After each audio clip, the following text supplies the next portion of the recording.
श्री लक्ष्मी शतकम श्लोकम 30 मुक्तोत्पत्ति स्थानम सरसिजमिति यत् समस्त कविसिद्धम तद्व्यक्तीकरणं ते नासा मुक्ताफलस्य देवि फलम।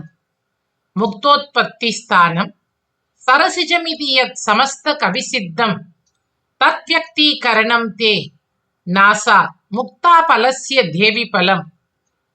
முத்துக்கள் தாமரையில் பிறக்கின்றன என்பது கவிஞர்கள் வாக்கு.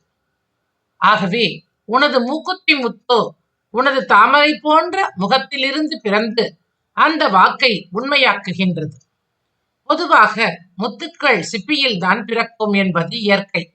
ஆனால் மிகச்சிறந்த முத்துக்கள் தாமரை மலரிலிருந்து தோன்றும் என்பது கவிஞர்களின் ஒரு ரசனையான கற்பனை.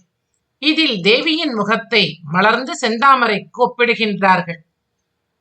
உன்னுடைய தாமரை போன்ற முகத்தில் உள்ள அந்த முத்து மூக்குத்தியானது தாமரையில் முத்துக்கள் பிறக்கும் என்பதை மெய்ப்பித்து விடுகின்றதோ என்று சுவாமி புகழ்கின்றார்.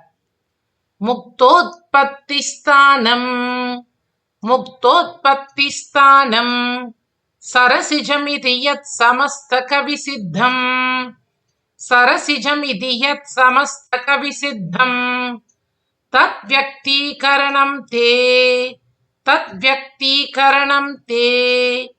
नासा मुक्ता फलस्य देवि फलम्। नासा मुक्ता फलस्य देवि फलम्।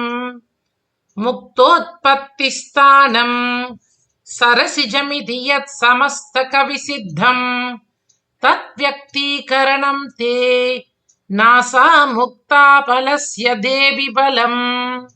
தாயார் திருவடிகளே சரணம்.